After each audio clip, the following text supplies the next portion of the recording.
Thank you and good afternoon. This is Sam Vaughn for Sam Sports Report. Today we are going to talk about guns and suicide and why people with mental health should not own a gun, in my opinion. More use of firearms, 52% than other methods of combined suffocation. Suicide. Suicide accounts for 23% of poisoning overdose from 18%, 2% cuts, and 4 other percent. Most non-efficient stress harm treated in emergency department results in from poisoning overdose 64%, followed by cutting 19%. Less than 1% of non-fatal attempts are with a gun. This is according to Harvard University. Suicide is in an all-time data of 2022, according to data released by the Center of Disease Prevention. 49,449 Americans took their own lives last year. These numbers aren't minoring population growth either. Since the turn of the century, suicide rates in the U.S. have risen to roughly 30% among age 10 to 24. Suicide is the second of premature deaths. Firearms, hanging, and poisoning.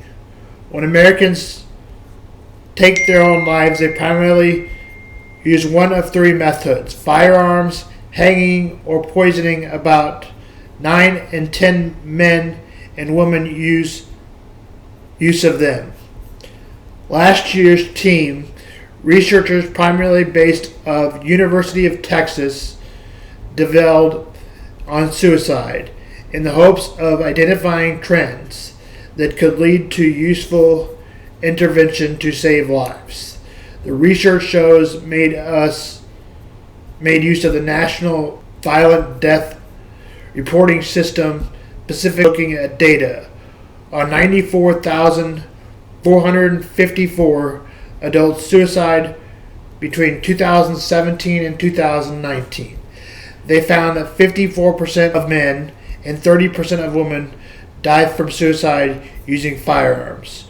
28.4 men and 28.5 women hanged themselves, and 9% of men and 32% of 1% of women died of poisoning. Other methods: cutting, jumping, heights, running in a foot of vehicle, drowning, electrocution were used in these remaining cases.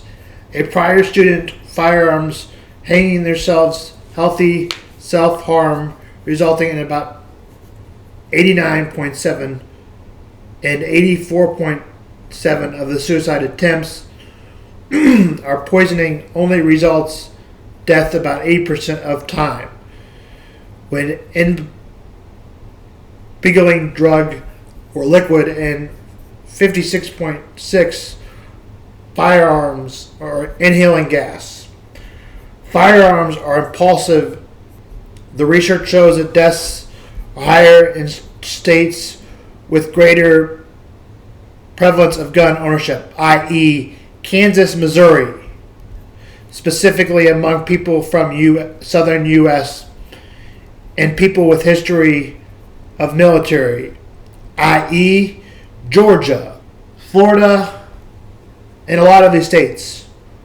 Warning: this also may be due to the Red Party.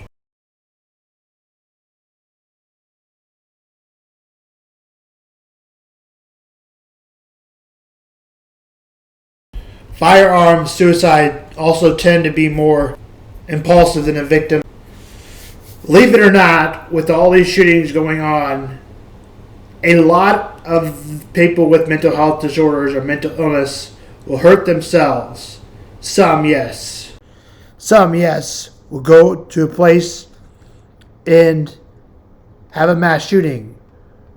But a lot of those are due to something happening in their lives with a mental illness. Life shock, such as eviction, loss of employment, or relationship fight. Those who died in poisoning tend to have made prior attempts to killing themselves. They were also likely as to disclose thoughts of poisoning, fell by suicide, remained steady in suicide.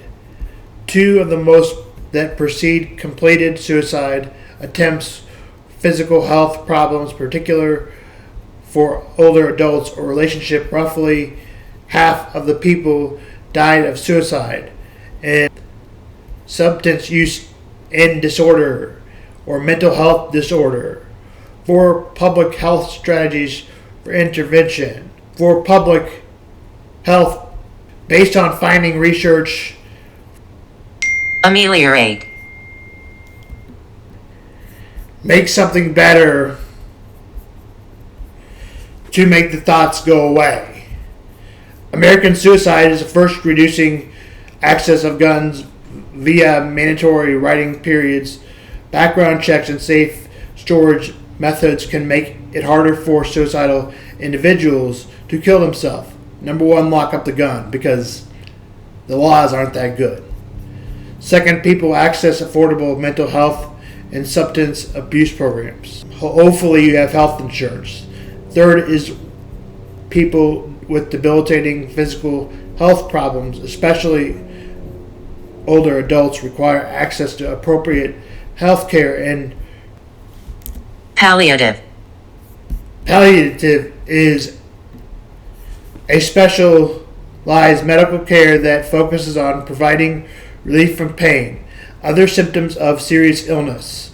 It also can help cope with side effects from medical treatment. The availability of palliative care does not depend on whether your condition can be cured. For example, they're not working that well right now, but Seroquel one time had side effects within the last couple of months ago, and it worked. But I had to deal with the nights of maybe not walking and being able to walk to the bathroom. Or in order for me to do better with my schizoaffective, it was worth it. Now I'm running into the problem where the shelf life runs out on medicines. Or that's what I believe. I'm going to go over the reasons why I don't own a gun. I own baseball bats to protect myself. Number one reason why I don't own a gun. I don't know how to use it. I cringe when something is happening bad. For example, if I got into a college fight, whatever it was, I would cringe and not want to hurt the person bad, and I would get hurt bad. I was not a fighter, probably due to my kindness. I also think somewhat of part of my kindness is just I can't see me hurting somebody else, but maybe I would hurt myself, and that isn't a good thing. Dreams of violence do not do well with guns. Trust me, you don't want to play out your violent nightmares. Now on to college basketball. The Kansas Jayhawks beat up on the Wildcats last night.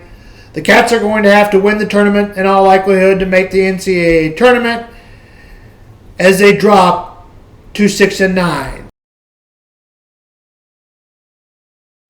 We're focused on the problem of gun violence and suicide in the United States, which is a big public health problem that claims the lives of 33,000 people every year.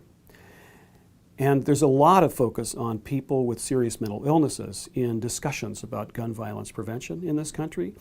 And that's sort of both wrong and right at the same time. It's wrong if we're focusing on violence against other people, interpersonal violence, because mental illness actually contributes very little to that overall problem. But it's actually on the mark if we think about suicide as part of the gun violence problem, because 2/3 of gun fatalities are suicides. And so our study is focused on a large population of people with serious mental illnesses like schizophrenia and bipolar disorder and major depression in the public behavioral health systems in 2 large counties in Florida, Miami-Dade and Pinellas County, over about a 10-year period of time. And we're focused on laws that restrict access to guns as public health interventions. One of the things that sticks with me is there's a lost public health opportunity because people with mental illnesses or who have other problems who end their life in suicide often are not going to be prohibited people. They can go and legally buy a gun on the day that they use one to end their life. But many of them actually are known to the mental health care system. They have already been identified during a previous mental health crisis. They've been brought in, they've been evaluated, they've been treated. They haven't actually progressed to a gun disqualifying involuntary commitment. But we know they're at risk. That's the opportunity. States could say, let's use this as a time to separate that individual from guns. And it's an opportunity because those records already exist. That experience is common in other states. And I'd like to do another study to find out just how well it works, comparing states that are doing this and are not. But I think that would be the takeaway for me. The Jayhawks got upset last time by the Wildcats. The Jayhawks were upset with the handshake. Spare me on that part. I'm not really into it unless he skips you on purpose and makes it absolutely apparent. Kevin McCullough scores 19 for the Jayhawks. Nick Timberlake scores 18. Hunter Dickerson has 20 rebounds. Will McNair leads the Cats in points with 17. 90-68. That's Sam Vaughn Sports and Sam's Mental Health Day.